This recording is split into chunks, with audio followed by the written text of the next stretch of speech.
임야를 준비하고 임산물 생산을 준비하시는 분들 위해서 이 영상을 촬영하고 있습니다. 임산물 체험 농장, 이런 말을 들어보셨을 거예요. 임산물 체험 농장에 대해서 조금 말씀을 드려보려고 합니다. 귀농이나 귀산촌 교육, 임업 후계자 교육을 받으시다 보면 임산물 체험 농장에 대해서 강의하시는 분들이 많이 계시거든요. 저도 임업 후계자 교육을 받으면서 느꼈던 몇 가지 것들 중에, 저도 임산물을 생산하는 입장에서 과연 임산물 체험 농장이 가능할까? 그런 의심? 어떤 그런 생각들을 좀 가지고 있었어요. 그러던 차에 임산물 체험 농장에 대해서 한번 촬영을 좀 했으면 좋겠다라고 생각을 했고, 또 제가 경험한 임산물 체험 농장이나 혹은 임산물을 통해서 어떻게 하면 사람들을 불러 모으고 임산물을 가지고 사람들에게 어떻게 어필할 수 있을까, 이런 것들을 좀 생각하다 보니까 결국은 임산물 체험 농장에 대해서 말씀을 드리지 않을 수가 없습니다. 그래서 임산물 체험 농장에 대해서 제가 경험한 것들, 그런 것들을 위주로 해서 말씀을 드려보려고 합니다.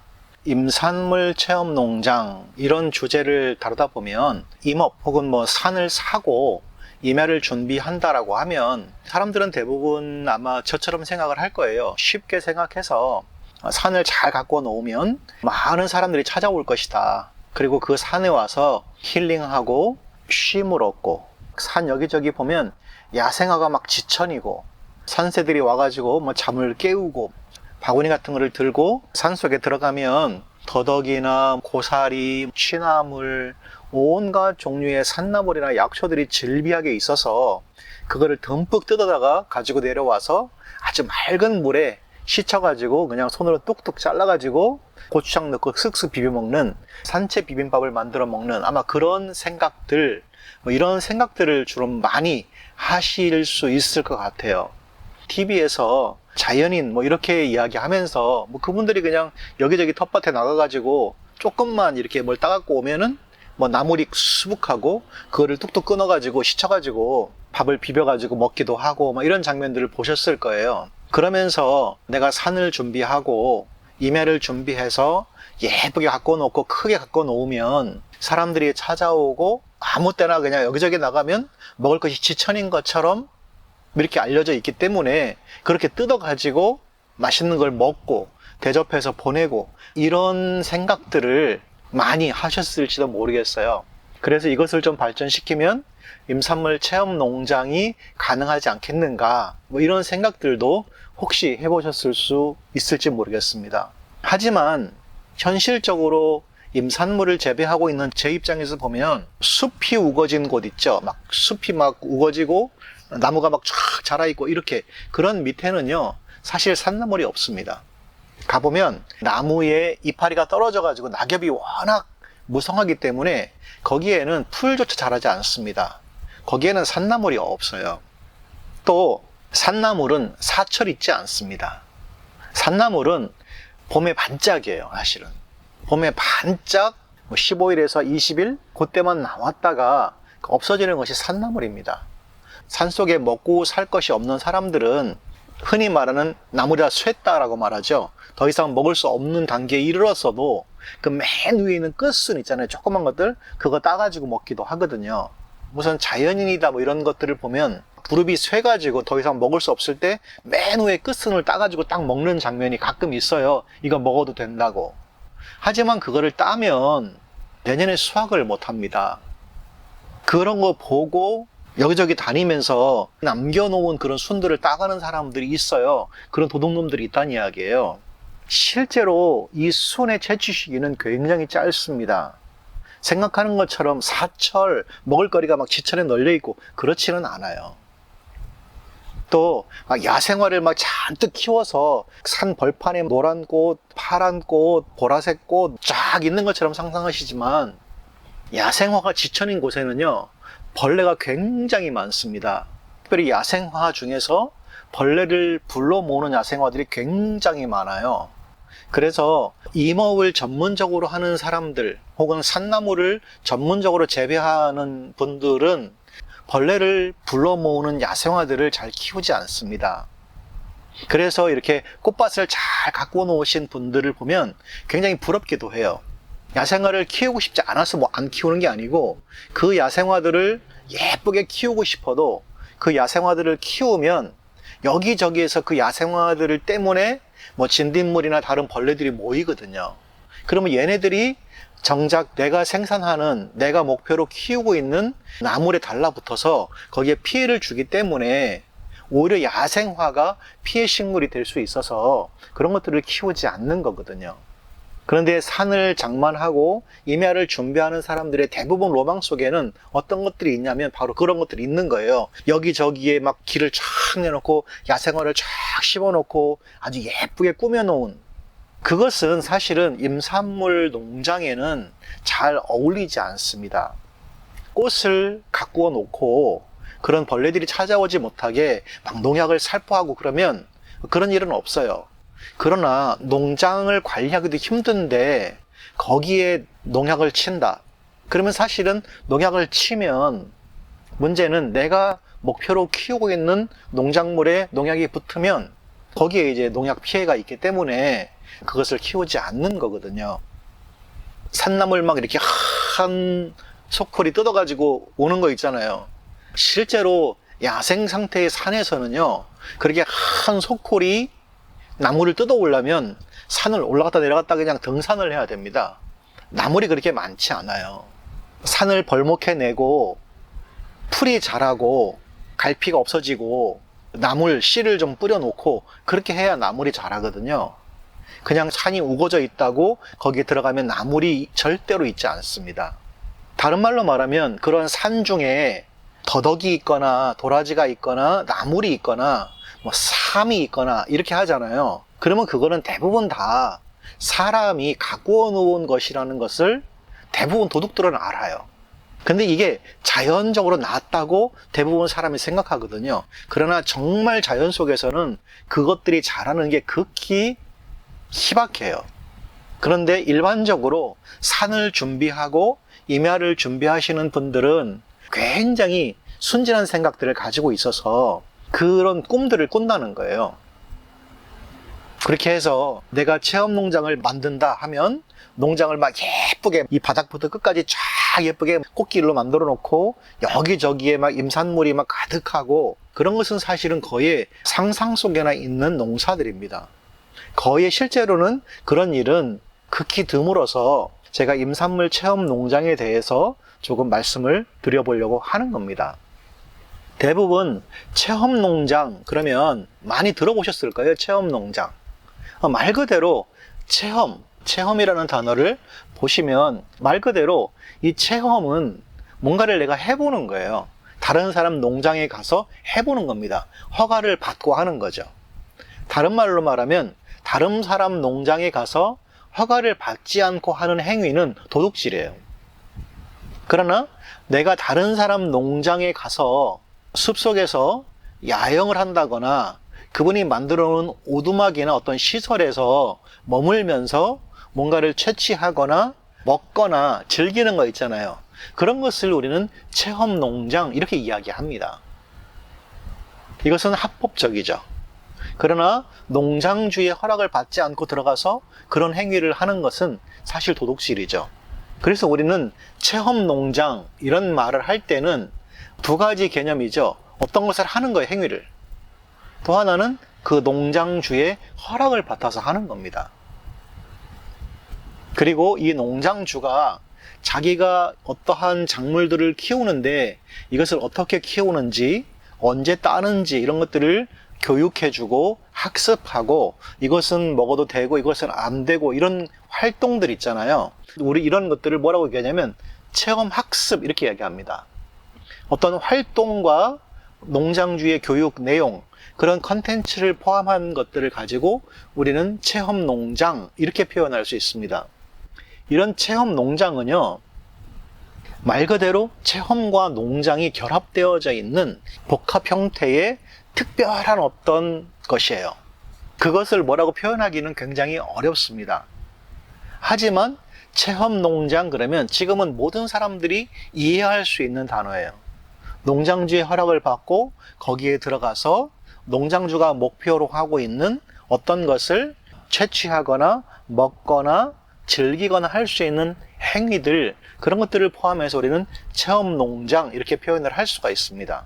예를 들어서 그런 체험 농장 속에는 이런 것들이 있죠.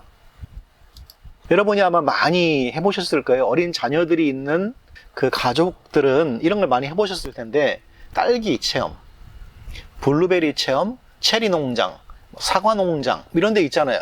그런 데 가셔가지고 그런 것을 직접 따거나 뭐 마음껏 따서 드세요. 드시는 것은 자유입니다. 그리고 가실 때는 요만한 팩을 하나 줘서 거기에다가 담아가지고 가시는데 그거는 가격을 지불하셔야 됩니다. 이렇게 하는 것들이 보통 체험 농장이거든요. 보통 그런 체험 농장은 이 농장주가 교육까지 포함하고 있어요. 이건 어떻게 자란다, 어떻게 따는 것이다, 어떤 게 익은 거다, 이런 것들을 잘 설명을 해주거든요. 그래서 이런 체험 농장은 교육이라는 것과 활동이 동시에 이루어지고 있습니다. 그렇기 때문에 이러한 활동들 중에서는 예를 들어서 이런 거죠. 블루베리를 채취한다. 그 다음에 블루베리로 잼을 만든다. 그리고 이 만든 잼을 가지고 뭐 빵하고 같이 먹는다든지, 뭐 블루베리 가지고 뭐 머핀을 굽는다든지, 뭐 여러 가지 어떤 그런 활동들을 하는 겁니다. 실제로 이러한 것들을 통해서 많이 사람들이 오는데 유치원 학생들이나 학교 학생들, 그리고 가족 단위로 거기 가서 체험 학습들을 많이 하죠. 체리, 뭐 사과, 딸기, 뭐 아마 많이 해보셨을 거예요. 이런 것들이 열매나 과수, 농산물을 통한 어떤 체험 농장을 통한 체험 학습이에요. 그런데 여기에 한 가지 특별한 건 뭐냐면 위험 요소예요. 주로 유치원이나 학교 학생들이나 가족들이 오기 때문에 이런 농장에 가면 위험 요소가 거의 없습니다. 그렇게 해서 위험 요소가 없이 이렇게 잘 깨끗하게, 사실 풀도 거의 없어요. 필요하면 제초 매트를 깔아 놓는다든지 농장주가 예초 작업을 해가지고 깨끗하게 만들어 놓는다든지 해서 어린이나 다른 사람들이 다칠 염려가 없이, 위험 요소가 없이 잘 만들어 놓거든요. 그렇게 해야 이런 어떤 농산물 체험, 이런 것들을 할 수가 있습니다. 이런 것들이 주로 우리가 흔히 볼 수 있는 체험 농장, 그걸 통한 경험들을 하는 것, 이것이 체험 농장이에요. 이런 것들은 그냥 열매 과수 농사 하시는 분들이 많이 하는 체험 농장의 방법들입니다. 임산물은 어떨까요? 저는 그렇게 체험 농장 뭐 이런 거는 많이 하진 않지만 저희 산에도 임산물이 좀 제법 있어요. 그 중에 예를 들어 밤이 있어요. 밤. 또 저희도 주변에 잣나무들이 있거든요. 잣은 한 번도 저희가 수확을 해본 적이 없어요. 잣나무는 있어도. 그냥 뭐 청설모나 다람쥐나 얘네들이 와가지고 그걸 따놔요. 그냥 따서 밑에 떨어뜨려 놓으면은 그냥 그거 주워다가 뭐 몇 자루 까기도 하고 하지만 실제로 잣을 수확하거나 그러지는 않습니다. 밤은 저희가 수확을 해요. 또 어떤 경우에는 그 여러 사람들이 있죠. 뭐 페이스북에 친구라든지 그런 분들에게 이렇게 공지를 해가지고 밤 죽기 있으니까 오세요. 그러면 밤을 열심히 주워요. 그러면 그분들이 이제 오셔가지고 몇백 킬로를 밤을 주워요. 그럼 가실 때 또 이제 미리 주웠던 밤 있죠. 그리고 벌레가 나오지 않게 손질해 놓은 그 밤을 또 한 자루씩 해가지고 드리기도 합니다.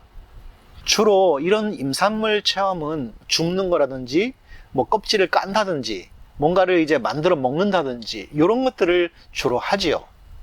그런데 이제 문제는 뭐냐면 과일이나 과수 이런 거랑은 약간 다르게요.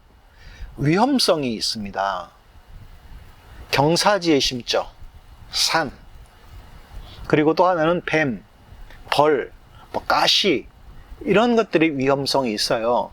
그렇기 때문에 환경에 따라서 대상자를 매우 신중하게 결정을 해야 됩니다.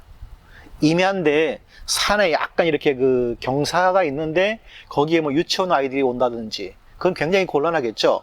넘어지거나 가시에 찔리거나 다치거나 그렇기 때문에 임산물을 가지고 체험을 한다? 굉장히 어렵습니다. 뭐 잣을 까기를 한다? 학생들은 거의 불가능하거든요. 밤 줍는 거, 그냥 예를 들어서 밤 알만 똑똑 떨어지는 곳이라면 집게를 줘가지고 주술 수도 있어요. 그러나 알맹이만 떨어지는 게 아니라 송이가 떨어지는 밤도 있거든요. 그런 경우에는 집게를 주고 그걸 밟고 밤을 까서 채취해야 되는 그런 어려움들이 있습니다.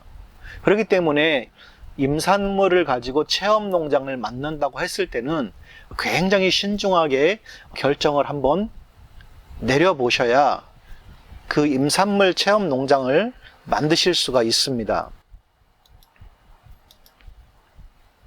제가 여러 번 말씀을 드리지만 임산물 체험 농장을 계획하고 계신다면 사실은 임산물에 대해서 정확한 이해가 있으셔야 돼요.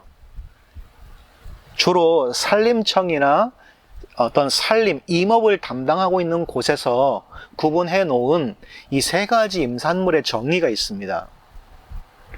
여러분이 아마 그 임업 후계자나 임산물에 대해 관심 있는 분들은 다 알고 계시는 내용일 텐데, 대부분 보면 우리가 알고 있는 임업, 그러면 가장 큰 임업은요, 말 그대로 이런 겁니다. 목재 생산, 수목, 낙엽, 돌, 이런 것들 있잖아요.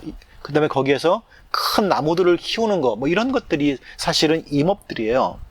이 임업은, 첫 번째 말하는 그 임업은요, 단기 임업이 아닙니다.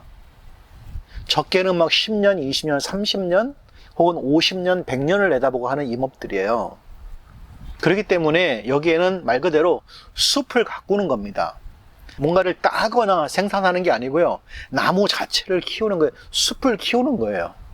그래서 뭐 어느 지역에 가면 뭐 자작나무 숲이 막 쫙 있어가지고 굉장히 아름다운 숲을 만든다든지, 아니면 은행나무를 심어가지고 막 가을이 되면은 은행나무가 막 그냥 노랗게 산 전체가 물든다든지, 뭔가 이렇게 숲, 목재, 아니면은 막 소나무 이런 거를 갖고 가지고 정말 멋진 소나무 숲이 있다든지, 이런 큰 의미에서 임업, 그게 이제 첫 번째 의미의 임산물을 생산하는 거죠. 그리고 두 번째 의미의 임산물은요, 특수 임산물, 그래서 말 그대로 종이를 만드는 한지를 생산하는 당나무라든지 오치라는 나무 있죠.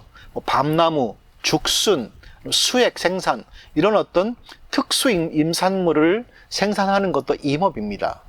이런 것을 하시는 분들도 제법 많이 계세요. 그리고 지금 제가 하고 있는 거 뭐냐면, 그 임업을 할 때 나오는 부산물 중에 산채류, 나물 같은 거죠. 혹은 약초류, 이런 것들이에요. 저는 이제 버섯은 재배하지 않으니까 이런 것들을 재배하는 게 이제 현재 제가 하고 있는 것들입니다. 그러니까 다른 말로 이야기하면, 우리가 임업 그러면 어떤 임업을 하냐에 따라서 체험을 할 수 있는지 없는지가 달라지는 겁니다.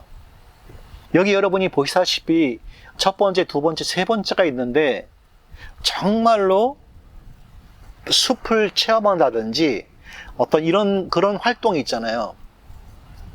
그런 어떤 체험 학습을 할 때 어떤 게 제일 좋으시겠어요? 사실은 체험 학습 이런 거 하면 요즘 많이 하고 있는 게 뭐냐면 이런 거죠. 숲 체험. 숲에 들어가서 숲길을 걷는다든지, 어떤 나무의 군락지에 가서 정말 그 아름다움을 경험한다든지, 숲 해설과와 함께 숲길을 거닐면서 어떤 숲에 대해서 배운다든지, 그건 전부 다 사실은 첫 번째 해당되는 것들이죠. 만약에 어린아이들을 데리고 가서 수액 채취 이거 할 수 있겠습니까? 중고등학생들이 가서 수액 채취할 수 있을까요? 아니면 그런 어떤 수액과 전혀 관계없는 일반인들이 수액 채취 체험 그거 가실 수 있으시겠어요? 어떠시겠어요? 수액이 그냥 꽂으면 막 나오는 게 아니잖아요. 꽂아놓고 하루든 이틀이든 3일이든 기다려야 되는 거거든요. 가능하시겠습니까?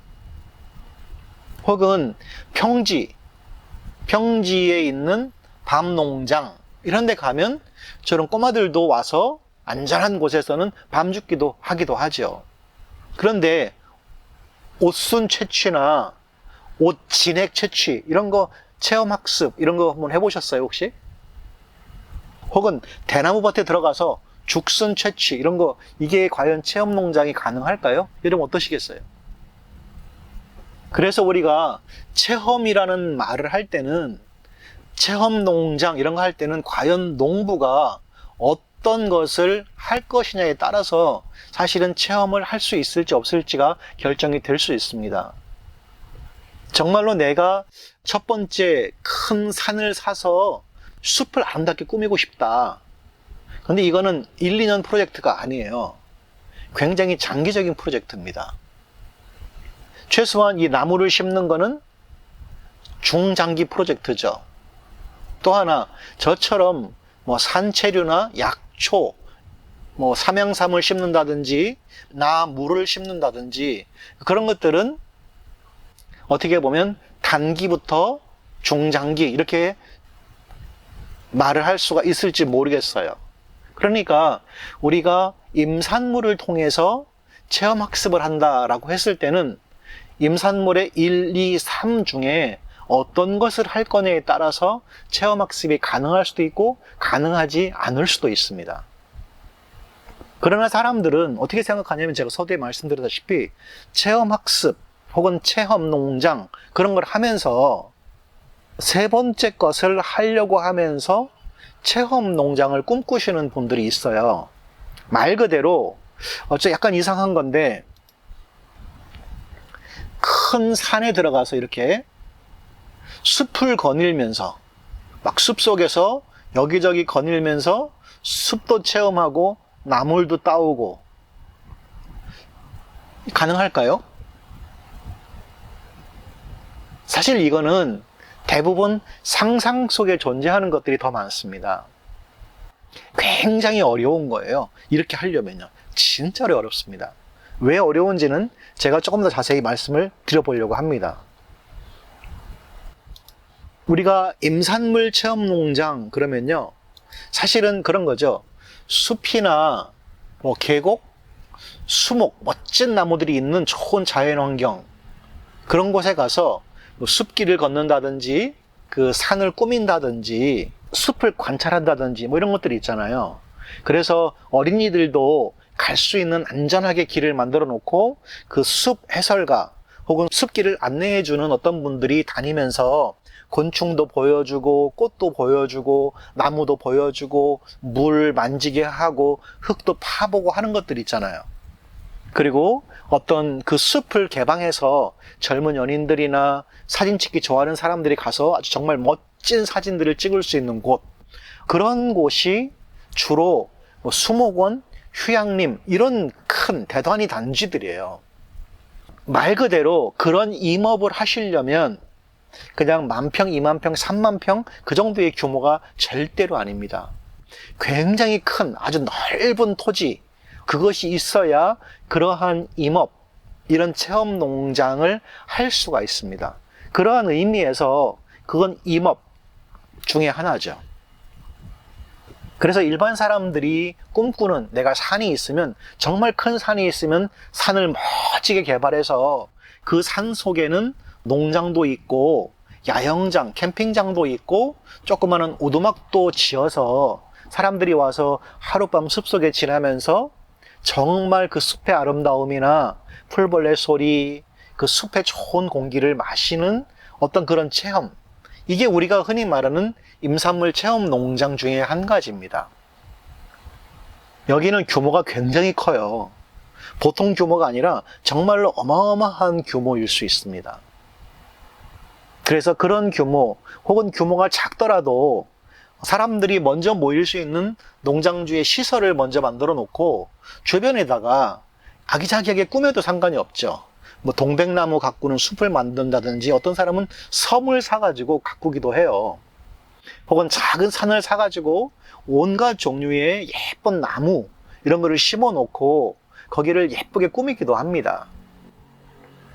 여기에서는 뭔가 소득 작물을 생산해서 경매로 팔고 이러는 게 아니에요. 그냥 숲을 가꾸는 겁니다. 숲 그 자체가 체험의 장이 되기도 하고 그 숲 자체가 소득원이기도 한 겁니다. 그게 임산물 체험 농장의 첫 번째예요. 그래서 혹시 뭐 좋은 나무들이 심겨져 있거나 거기에 자연환경이 굉장히 좋다, 뭐 물도 있고 뭐 멋진 바위들이 있고 그런 어떤 임야나 땅을 가지고 계신 분이 계시다면 그분은 이렇게 임업, 임산물을 통한 체험 농장 이런 것들을 하시면 되죠.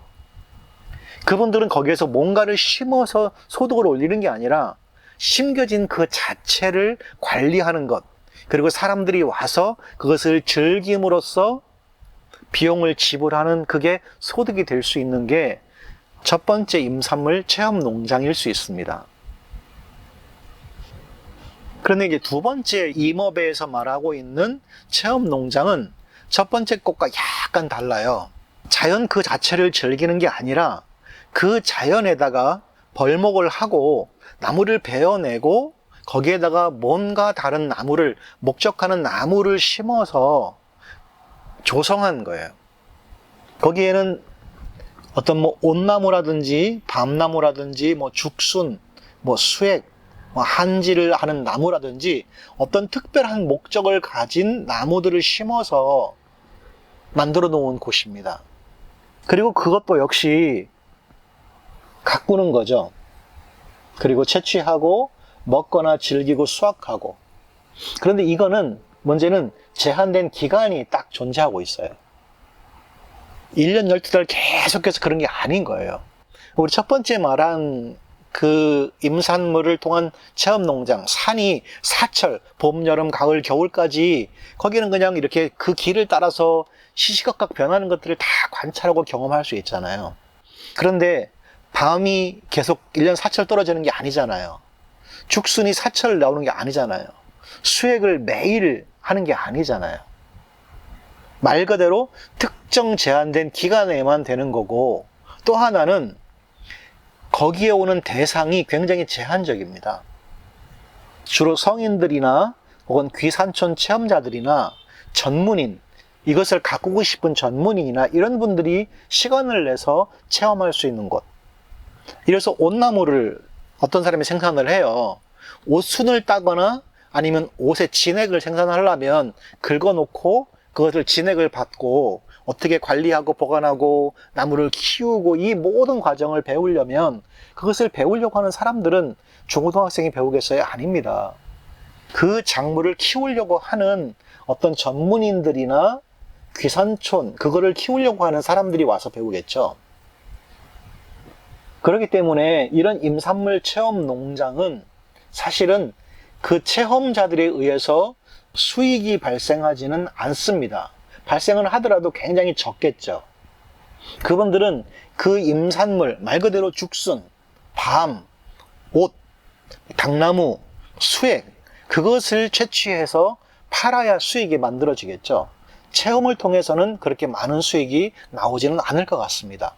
물론 체험을 전문적으로 하기 위해서 그렇게 농장을 조성해 오신 분들, 교육기관은 물론 수익이 발생할 수 있겠지만 대부분의 농가는 이런 류의 체험 농장으로서 수익이 그렇게 많이 발생하지는 않을 것 같습니다. 그리고 이러한 것들은 사실은 대중화하기가 굉장히 어렵다는 단점도 있습니다. 대중화가 어렵다는 말은 무슨 이야기냐면, 그곳이 산이기 때문에 교통도 불편하고 올라가기도 힘들고 거기에 며칠 머물면서 있을 숙소도 불편하고 굉장히 어려움이 많이 있어서 정말로 배우고자 하는 전문적인 뜻을 가진 사람 외에는 굉장히 어렵다는 겁니다. 이 체험 농장을 하기가. 요즘은 이제 밤을 줍기 위해서 도시에서 많은 사람을 모으기도 하거든요. 왜냐하면 일손이 모자라기 때문에 그렇거든요. 그런데 그것도 사실은 굉장히 어려워요. 과거처럼 뭐 이렇게 밤을 주워가면 뭐 얼마나 입장료 얼마 내고 얼만큼 주워가세요. 지금은 뭐 밤 뭐 몇 킬로를 주워가세요. 그리고 나머지는 주고 가세요. 뭐 이렇게 하는 것들도 많이 있어요. 저희 역시도 그 고사리 그렇게 하고 있거든요. 고사리 꺾으셔서 절반은 가져가시고 절반은 저희를 주고 가세요. 이렇게 이야기를 합니다. 물론 사실은 너무 많이 드리는 것이기도 해요. 보통 그렇게 하지는 않거든요. 하지만 저희가 이제 관계성이 있기 때문에 이제 그렇게 하지만,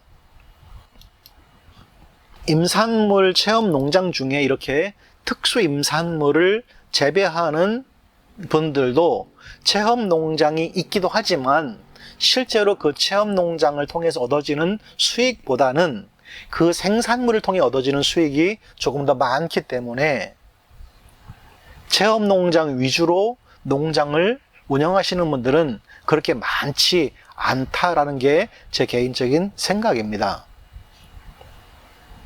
이제 제가 재배하고 있는 작물들, 주로 산채류, 그 다음에 약초류, 이런 것들이거든요. 이런 것들은 체험 농장을 하시려는 분들이 제법 많이 계세요. 왜냐하면 다른 것에 비해서 조금 덜 어렵다라고 생각을 하거든요. 그런데 그 생각을 제가 좀 빨리 깨드렸으면 좋겠다는 생각이 있어요. 왜냐하면 산채류나 약초류를 통해서 체험 농장을 하는 게요, 생각보다 어렵습니다. 굉장히 어려워요. 사실 제일 쉬운 게 뭐냐면, 큰 산에 나무들 수목원처럼 쫙 조성해 놓는 거 있잖아요. 그게 어떻게 보면 훨씬 더 쉬울 수 있어요. 근데 무엇을 가꾸어서 체험한다는 거, 그거 정말로 어렵습니다. 그래서 어떤 분들은 산을 이렇게 분양을 해요. 조그맣게 분양을 해가지고 주말 농장처럼 와가지고 이렇게 산나물 같은 거 심게 하고, 여기는 텃밭처럼 이렇게 분양을 하시기도 하거든요. 그런데 문제는 뭐냐면, 산나물이 1년 사철 그런 게 아니에요. 주말 농장은 말 그대로 사철 뭔가를 생산할 수 있어요. 거기 가셔가지고 비닐하우스를 이렇게 해놓잖아요. 그러면 겨울에도 뭔가 채소를 가꿀 수가 있습니다. 그러나 산에서 뭔가 주말 농장처럼 분양을 해가지고 산나물을 가꾸면요, 실제로 짧아요. 걔네가 자라는 시간은. 그러면 실제로 수확은 뭐 10일, 15일밖에 안 되는데, 나머지는 계속해서 와가지고 풀만 매주거나 깎아줘야 돼요. 그래서 산을 분양해서 산나물을 재배하는 그런 것들이 많이 유행하지 않는 이유이기도 합니다. 산나물을 채취해서 그거를 먹거나 뭐 가공하거나 이런 것은요, 굉장히 기간이 한정되어져 있습니다. 또 하나는 대상이 굉장히 제한적이에요. 이거 역시도 성인들 위주로 대부분 하죠. 어린아이들이 가서 고사리 꺾겠어요? 어린아이들이 두릅 따러 오겠습니까? 아니죠. 귀산촌을 체험하거나 어떤 전문인이거나 개인적으로 산나물을 좋아하시는 분들이 오셔서 이런 것을 신청해서 체험을 하실 거예요. 만약에 농장에서 오픈하신다면. 하지만 그런 것을 신청하시는 분이 그렇게 많지 않다는 겁니다, 생각보다. 또 그렇게 사람들을 많이 불러 모으려면 농부는 굉장히 다양한 작물을 키우셔야 돼요. 그 산에다가 굉장히 다양한 작물을 많이 뿌려놔야 돼요. 그런데 여러분이 아마 농업이나 임업에 관심을 가진 분들은 아시겠지만, 작물을 심는 건 어렵지 않아요. 문제는 그 작물과 함께 자라고 있는 풀들이 어려운 겁니다. 그 산에 아무리 많은 씨를 뿌려놔도요, 풀에 치여서 많이 죽습니다. 그러면 농부가 정말 열심히 수고해서 씨를 뿌려놨는데, 그걸 갖고 놨는데 체험자들이 적으면 소득이 과연 될 것 같으세요? 그래서 임산물 체험 농장은 일반적인 과수나 일반적인 농업과는 굉장히 많이 다르다는 겁니다. 사과, 딸기, 체리, 블루베리, 얘네들은요, 딱 특정 작물이고 손을 대서 딸 수 있고 굉장히 바로 즐길 수 있는 것들이 많아요. 그러나 산나물 종류는 그렇게 바로 즐길 수 있는 것들이 그렇게 많지 않습니다. 두릅 그냥 따가지고 드시겠어요? 엄나무순 따가지고 드시겠어요? 왜 살짝 데쳐서 먹죠? 왜 고사리는 삶았다가 말렸다가 다시 삶아서 먹죠? 대부분 다 그런 임산물이 가지고 있는 독성들이 있습니다. 약성 그런 거 강조하지만 사실은 약성보다는 독성이 훨씬 많거든요. 그래서 임산물들은 체험을 통해서 소득으로 연결되어지는 것이 극히 어렵습니다. 임산물 체험 농장은 그래서 대부분 다 내가 산을 사고 나물들을 여기저기 막 심어 놓으면 사람들 와가지고 바구니 주고 따가세요. 그러면 1인당 입장료 얼마씩 받고 뭐 채취되는 임산물의 몇 %를 그거는요 사실은 상상 속에 있는 농사들이에요. 굉장히 어렵습니다. 그렇게 하는 것이. 제가 제 경험을 한두 가지를 말씀드려 보려고 합니다. 뭐 아주 오래전이에요. 아주 오래전. 저희 지역에는 그 DMZ 휴전선이 있어요. 휴전선을 오는 관광객들이 굉장히 많습니다.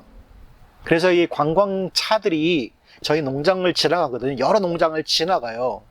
그래서 그 DMZ에 왔다 가는 사람들이 서울이나 여기저기서 막 오거든요. 관광차를 대절해서.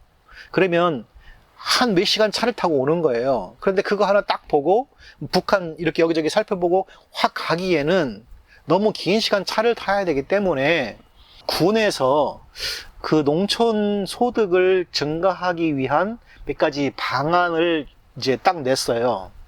그래서 이제 큰 농가, 소위 말하는 그 선도 농가들을 이렇게 지정해가지고 그 농가들에게 잠깐 차가 서가지고 농촌 체험을 할 수 있는 그런 이제 프로그램을 만든 겁니다. 그래서 이제 군청에서 만든 비닐봉투, 이렇게 몇 그램 딱 들어가는 비닐봉투, 그걸 하나씩 주고 이제 차가 와서 딱 서요. 그러면 이제 그 체험에 참여하고 싶은 사람 그러면 그 당시 이제 옛날이니까 5,000원 정도를 받았어요. 지금으로 치면 10,000원이 좀 넘는 가격인데 그 5,000원을 딱 주고 그 비닐봉투를 하나 사요. 그러면 이제 그 비닐봉투를 가지고 이 산에 올라오는 거, 그 농장에 들어가요. 그럼 농장주가 설명을 하는 거예요. 뭐 취나물이면 이렇게 취나물을 끌어갖고 와가지고 요게 취나물입니다. 요거를 뜯으세요라고 해서 그 취나물은 여기에만 있으니까 여기서 뜯으시면 됩니다. 다른 건 뜯지 마세요라고 이야기를 해요. 그러면 이제 사람들이 버스 한 차에 딱 가가지고 뭐 30명, 40명 와가지고 내려서 그 봉투 딱 받아가지고 이제 올라가는 거죠. 그러니까 농촌기술센터나 군청에서는 아주 쉽게 생각했죠. 또 그분들의 요구에도 맞아 떨어졌어요. 몇 시간 차 타고 왔는데 잠깐 내려가지고 저 북한 보고 그냥 바로 가는 게 아쉬우니까 그 지역 농가들을 이렇게 섭외해가지고 한 1시간 반 정도 시간을 주고 이렇게 나무를 채취해 갈 수 있는 어떤 그런 시간적인 여유를 준 거예요. 관광계획 프로그램도 좋고 다 좋았어요. 그리고 농가들도 좋잖아요. 일손이 부족한데 그 사람들이 와서 뭐 40명 5,000원씩 내가지고 뜯어가면 편하잖아요. 그냥 이렇게 모든 사람이 다 윈윈 할 거를 생각을 하고 이 프로그램을 했습니다. 결과가 어땠을 것 같으세요? 이거는 임산물을 생산하는 저희 농가, 다른 거를 재배하는 다른 농가, 뭐 여러 농가들. 그래서 이제 차들, 미리 이제 관광버스를 여기저기서 이렇게 여행사에서 모집할 때에 뭐 임산물 어디 좋아하는 사람, 또 다른 거 좋아하는 사람, 이런 거 있잖아요. 뭐 돼지 감자 캐기 좋아하는 사람, 뭐 고사리 끊기 좋아하는 사람, 여러 가지 이렇게 있었어요. 그러니까 저희 같은 경우에는 취나물, 야생 취나물 굉장히 향기 있고 좋거든요. 그래서 봄에 저희 산에 이제 뭐 엄나무나 두릅이나 둥굴레나 다른 순들이 막 올라오기 바로 전에, 그러니까 그걸 수확하기 전에 그 취나물들이 요만하게 이제 아직 먹기 좋게 순을 쫙쫙 올리거든요. 이파리들을. 그러면 저희도 어떻게 생각을 했냐면, 그럼 그분들이 와가지고 그 이파리가 이렇게 올라올 때 그 취나물 순들을 다 끊어가지고 한번 싹 가져가요. 요쪽 구역을 정해주면. 그리고 또 그분이 따가지고 가면 다음번에 오신 분들은 요쪽 구역, 또 다른 분은 이쪽 구역. 그래가지고 이 구역을 몇 번 나누어서 이렇게 하면 또 여기가 잘하고 잘할 테니까 이렇게 하면 정말 좋겠다라고 생각을 한 거죠. 군청이나 이 프로그램을 기획한 사람들도 다 그렇게 생각을 한 겁니다. 근데 결과가 어떻게 나타났을까요? 결과는 모든 사람의 상상을, 정말 상상을 초월할 정도의 결과가 있었습니다. 저희의 결과를 한번 말씀드려 볼게요. 사실 취나물 요만큼 자랐을 때, 한 뼘 정도 자랐을 때 딱 끊으면 괜찮거든요. 아주 잘 끊어져요. 그런데 갑자기 이 취나물들이 송두리째 없어지기 시작하는 거예요. 그게 뭐냐면, 취나물 뜯으러 간다라는 이야기를 듣자마자 이분들은 집에서 과도를 챙겨갖고 온 거예요. 요만한 과도. 그리고 취나물이 쫙 있는데 그 과도를 가지고 푹푹 찔러가면서 나무를 뽑은 겁니다. 그러면 취나물이 남아나겠어요? 이분들은 뭐냐면 본인들이 아주 옛날 어렸을 때 정말 먹고 살기 힘들 때 산에 산나물 뜯으러 가면요, 조그마한 칼 뾰족한 거 갖고 다니면서 푹 찔러가지고 그거를 빼낸 그 생각을 한 거예요. 그분들이 몇 번 왔다 가니까 산에 취가 그냥 말라버리는 거예요. 취가 다시 올라오질 않아요. 뿌리를 그냥 탁 잘라버렸으니까. 그리고 더 한 분들은 뭐냐면 뿌리를 캐가는 겁니다. 그걸 왜 캐세요라고 물어보면 그냥 화단에 갖다 심으려고요. 여기 산에 엄청나게 많으니까 이게 몇 개 캐가는 거 뭐 한두 뿌리 캐는 게 아니고요. 이만큼 캐는 거예요. 나물 뜯는 게 아니라. 참 희한하죠. 또 어떤 문제가 생기냐면 그분들이 간담회 생겨보니까 여기저기 작은 취가 막 버려져 있어요. 뭉태기로. 취를 뜯다 보니까 점점 저 위로 가니까 좋은 게 많은 거예요. 그러니까 쬐끄만 거는 버려버리고 좋은 것만 담아가는 거예요. 그래서 여기저기 막 뭉태기로 취가 말라서 버려져 있는 것들이 막 발견되는 겁니다. 두릅 체험한 곳은 어떨 것 같으세요? 두릅 체험 농장. 그거 한번 하셨다가요, 다시는 안 하시는 분들이 많아요. 처음에는 두릅밭에 그분들이 딱 들어가가지고 요만큼 뜯어가면 얼마예요? 라고 얘기를 했더니 처음에는 두릅 보니까 너무 신기하니까 막 뜯었어요. 근데 갈수록 크고 좋은 게 나오잖아요? 조그만 거는 버려요, 땅바닥에다. 그래놓고 큰 것만 뜯어가지고 가는 거예요. 나중에 농장주가 그 바닥에 버려진 조그만 두릅들을 보면서 얼마나 속상한지 혹시 그런 마음으로 혹시 헤아려 보실 수 있으시겠습니까? 또 저희 같은 경우에는 취나물, 야생 취나물 이것만 뜯어가세요 라고 했거든요. 왜냐하면 두릅이나 엄나무 순이 아직 생산할 때가 안 된 거예요. 조금 더 커야 돼요. 그런데 나중에 그분들이 간 다음에 보니까 두릅이나 엄나무, 둥글레, 뭐 고사리, 옷순 이런 거 있잖아요. 그런 게 여기저기 다 끊어져 있는 거예요. 요만한 거, 상품도 되지 않는 거를 그냥 눈이 틀려고 하는 거를 다 뜯어간 겁니다. 아, 얼마나 힘들었을지 한번 생각을 한번 해보세요. 그래 놓고 나중에 이제 연락이 왔어요. 손해보상 청구, 손해배상 청구. 옷 때문에 알레르기가 생겼다. 그래가지고 주사 맞았다. 그래서 뭐 병원비를 물어달라 이런 전화가 온 거예요. 저희가 온나무 밭 있는 데는 절대로 가라고 한 적도 없고 거기는 보낸 적도 없거든요.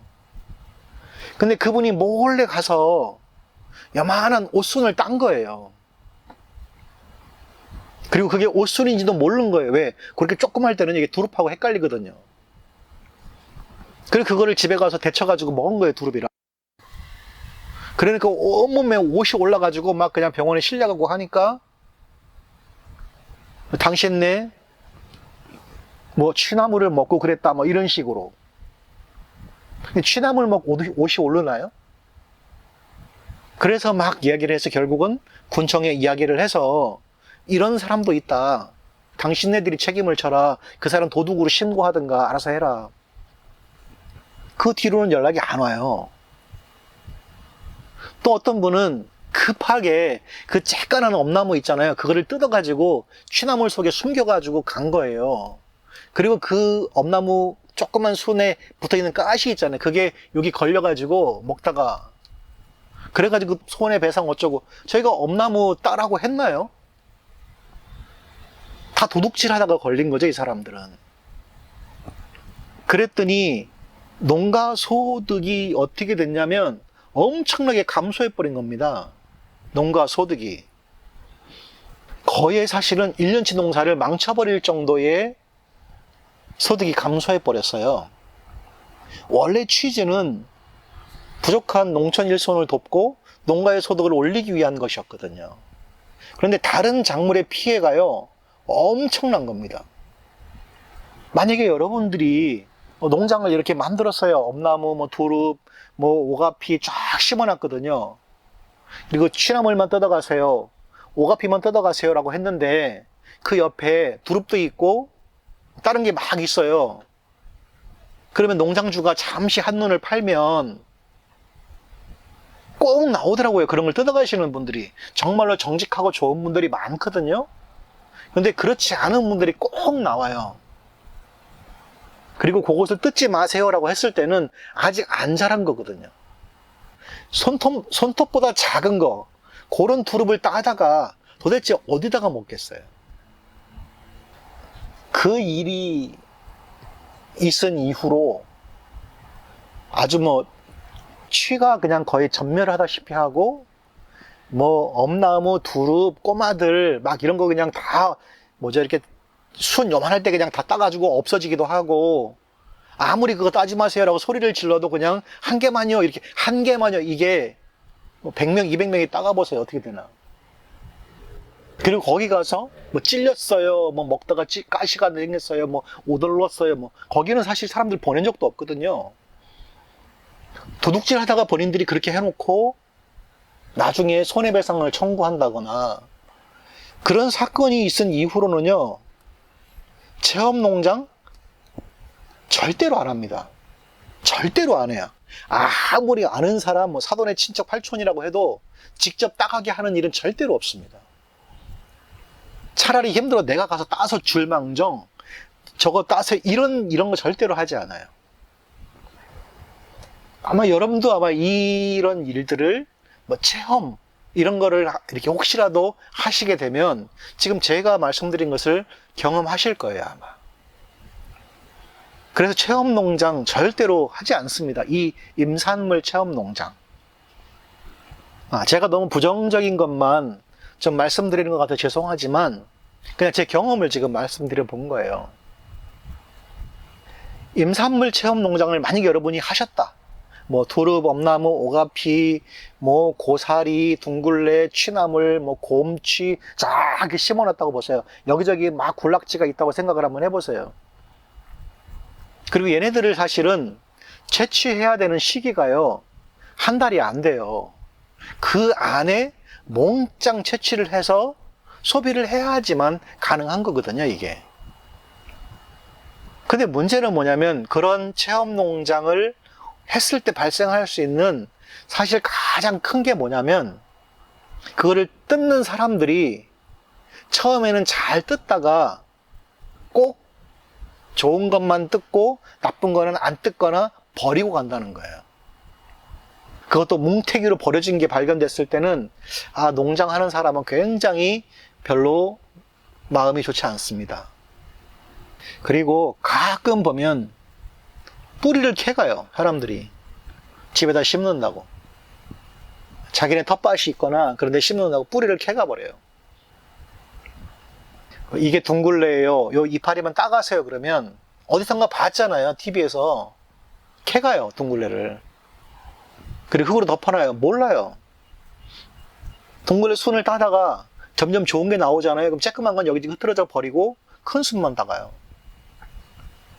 둥글레 뿌리, 엄나무 뿌리, 두릅 뿌리, 여기저기 막 파헤쳐진 흔적들도 돼지가 판 게 아니에요. 사람이 판 겁니다. 체험 이런 거 하면. 어떤 안전사고 같은 거 굉장히 조심해야 되거든요. 그리고 또 어떤 분들은요, 독초 이런 거 막 캐가시는 분들도 많아요. 야, 이거 둥글레야 그러면서 막 뜯어가거든요. 근데 둥글레가 아니라 은방울꽃이에요. 또 이게 비슷하게 생긴 독초, 취나물 비슷하게 생긴 독초들이 굉장히 많거든요. 그거 다 뜯어가 버려요. 문제는 뭐냐면 그거 먹고 알레르기가 발생하거나 문제가 생기면 농장주가 사실은 책임을 많이 지셔야 돼요. 또 뱀이라든지 진드기라든지 벌 이런 것들, 이거 굉장히 위험하거든요. 아주 이른 봄에는 괜찮지만 그래도 이른 봄에도 꼭 있어요. 그리고 이제 가끔 뭐 어릴 때 추억 그러면서 이제 밤 같은 거 있잖아요. 가을에 밤 줍기 이런 거 하면 꼭 누가 담배 피는 사람이 아주 라이터 불 켜가지고 거기다 불을 펴가지고 밤송이나 뭐 밤 구워 먹는다고 던져놔요. 애들이 있는데. 그러면 어떤 일이 벌어질까요? 밤은 밑에 칼집을 내가지고 해야 구워져요. 안 그러고 그냥 생밤을 넣어버리면 밤이 터져버리거든요. 다쳐요, 사실은 그런 거 하다가. 또 산불 연기 이렇게 피어오르잖아요?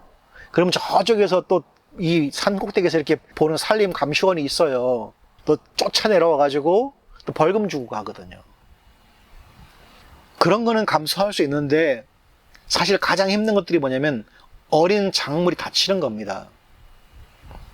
요만한 것만 채취하세요라고 하면 그것만 채취하면 되는데 요만한 거 아주 정말 눈도 트지 않은 거를 잘라간다든지 아니면 고사리가 이렇게 크면 그거 딸 욕심에 여기저기 막 밟고 다니느라고 올라오는 고사리를 다 밟고 다녀가지고 그냥 고사리밭을 초토화시킨다든지.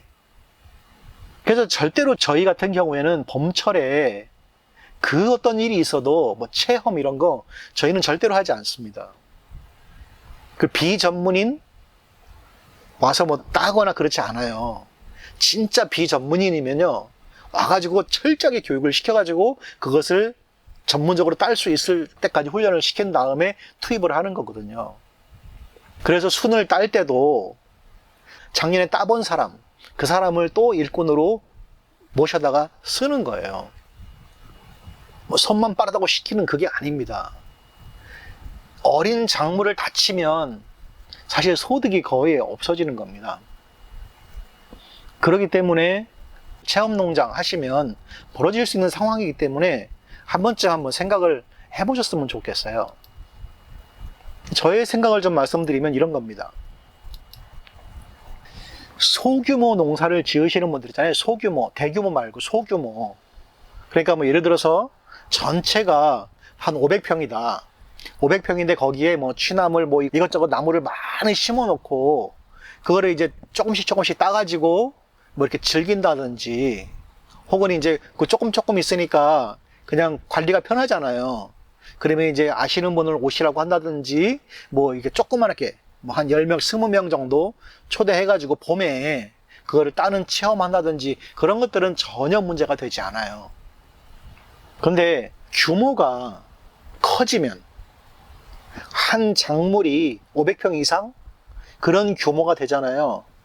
취나물 500평, 뭐 고사리 500평, 뭐 곰치 500평, 곰들의 500평, 막 이런 식으로 단위가 막 평수가 커지면 체험을 통해서 소비하는 거는요 거의 불가능합니다. 만약에 이제 20명, 30명이 체험 학습하기로 오기로 딱 했는데 그분들이 만약에 못 왔다, 며칠 늦게 왔다, 그러면 어떠시겠어요?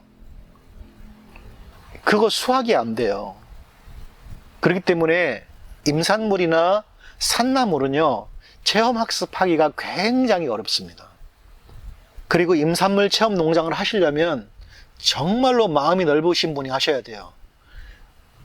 어린 손을 다쳐도 속상하지 않는 그런 분이 하셔야 돼요. 저는 속상해서 못합니다. 한번 그분들이 휙 지나갔을 때 이 다친 순, 새싹들이 제 눈엔 보이거든요. 그래서 저는 못해요. 넓은 마음이 없어서 그거 못합니다. 또 위험 요소가 굉장히 많거든요. 그걸 다 없애야 돼요. 항상 없애야 돼요. 저희 집 식구들은요 산에 뱀이 어디 사는지 대부분 알아요. 그러면 어디쯤 뭐가 살아 다 알아요. 거기 돌무대기에는 초록이가 살아. 저쪽에는 뭐 소나무 밑에는 살모사가 살아. 저쪽에는 빨갱이가 빨간 애가 살아. 대부분 알거든요. 그리고 저 살모사는 위험하니까 걔는 잡아야 돼. 뭐 다들 이렇게 의견들을 일치하고 있습니다. 대부분 알아요. 그러니까 그런 체험이나 누가 오는 것 이런 걸 하시려면요, 그 농장에 어떤 위험 요소가 있는지를 다 알고 아주 그냥 그거를 정말 눈에 불을 켜고 다니면서 보실 수 있으신 농부는 하실 수 있습니다. 그 다음에 안전 문제, 보험도 들으셔야 되고요. 독성 있는 풀이나 이런 것도 잘 아시는 분이 체험 농장을 하실 수가 있어요. 그러지 않으면 체험 농장 하기 어렵습니다. 그 다음에 이제 이런 분은 가능해요. 체험 비용이나 경매 비용 이렇게 하잖아요. 저희 같은 경우에는 경매 비용이 훨씬 높아요. 그러니까 체험 안 해도 돼요. 그런데 그거 필요 없이, 경매 필요 없고 그냥 사람들이 즐기는 게 더 좋아. 그런 어떤 그 계산에 대해서 아까운 거 없으신 분들은 체험 농장 하셔도 괜찮아요. 세상 모든 사람은 내 가족이야, 내 식구야, 내 식구가 먹는 거니까 괜찮아 라고 하시는 분들은 하셔도 괜찮아요. 체험 농장으로, 임산물 체험 농장. 그리고 인간의 성선설, 사람은 원래 선하다, 이걸 믿으시는 분들은 하셔도 괜찮아요. 근데 저는 인간의 성선설을 믿지 않습니다. 사람의 악함을 믿어요. 그렇기 때문에 고사리를 끊으러 왔다가도 더 좋은 게 있으면 그거를 딸 수 있는 게 사람이다라고 저는 생각을 해요. 그렇기 때문에 체험 농장을 저는 하지 않는 겁니다. 그러나 사람은 선해, 고사리만 따라고 했으니까 고사리만 딸 거야, 그걸 믿으시는 분들은 체험 농장을 하셔도 괜찮을 것 같습니다. 저는 이러한 여러 가지 이유로 사실은 체험 농장을 하지 않습니다. 제가 만약 다른 과수 농가나 농산물 농가라면 체험 농장 이런 거 예쁘게 해가지고 정말 아주 아름답게 막 계획해가지고 할 수 있을 것 같은데, 임산물도 적게 재배한다면 가능할 것 같아요. 근데 임산물의 규모가 어느 정도 넘어가잖아요. 그러면 체험 농장을 가지고는 저는 거의 불가능하다라고 생각을 합니다. 특별히 임산물 체험 농장 세 번째, 그러니까 큰 산을 예쁘게 꾸며 숲길을 조성하고 이런 거 있잖아요. 거기는 체험 농장 충분히 할 수 있어요. 넓은 땅, 좋은 나무, 계곡 이렇게 하면 하실 수 있어요. 두 번째, 특수임산물, 열매 이런 거 있잖아요. 거기는 굉장히 어렵습니다. 세 번째, 저는 이걸 제가 하고 있기 때문에 제 생각을 말씀드려 본 거예요. 근데 사람들은 대부분 다 임야, 산 이런 거를 해가지고 개발하겠다고 하면 실제로 첫 번째와 세 번째를 혼돈하시는 경우가 굉장히 많습니다. 첫 번째처럼 멋지게 꾸미고 그 주변에 이런 산나물들을 많이 심어서 사람들이 그 산나물도 채취하면서 아름다운 숲을 체험하고 그러면 얼마나 좋겠어요. 그러나 그것은 어떻게 보면 그렇게 실현하시는 분도 계실지도 모르겠지만, 제가 그냥 임산물을 전문적으로 생산하는 농가가 봤을 때는 그거는 너무 상상 속에 있는 체험 농장이다, 뭐 그런 생각이 좀 저 개인적으로는 많이 듭니다. 그래서 임산물 체험 농장에 대한 그냥 제 생각을 한번 여러분에게 나누어 드렸습니다. 제 경험들, 좀 더 막 이렇게 복잡한 일이 많지만 그냥 제가 이렇게 잠깐 말씀드렸던 그러한 일들 때문에 뭐 더한 것도 많이 있었어요. 하지만 그냥 좀 이렇게 약하게 말씀드려서 그런 일들 때문에 오히려 소득이 안 되더라. 오히려 그냥 경매로 되는 게 훨씬 소득이 낫더라. 그래서 이 임산물 체험 농장에 대해서 제가 임업과 관련해서 잠깐 여러분에게 소개하고 말씀을 드렸습니다. 어디까지나 제 개인적인 경험이고 어떤 제 경험이 이렇게 짧을 수도 있어요. 하지만 여러분들이 한번 참고해 보셔서 여러분이 농장을 하시거나 뭐 체험 농장이든 혹은 다른 어떤 뭐 임업에 관계된 농장을 하실 때에 저런 어려움을 겪는 수도 있겠구나라고 한번 참고해 보시면서 이렇게 하시면은 좀 여러분 농업에 많은 도움이 되실 수 있을 것 같습니다. 끝으로 우리 한국농부 채널 좀 여기저기 알려주시고 좀 구독 좀 해주시고, 또 여러분 다른 코멘트가 있으면 밑에다가 그 댓글로 코멘트를 좀 남겨주세요. 그리고 혹시 다른 어려움 겪는 일이 있으시면은 제 글 밑에 제 이메일 주소가 있으니까 항상 글을 이메일 보내주시면 제가 도와드릴 수 있는 건 도와드리고, 혹은 도움을 드릴 수 없으면 도움을 드릴 수 있는 방법을 찾아서라도 제가 어떻게 한번 도움을 드려볼 수 있도록 해보겠습니다. 긴 시간 동안 시청해 주셔서 감사합니다.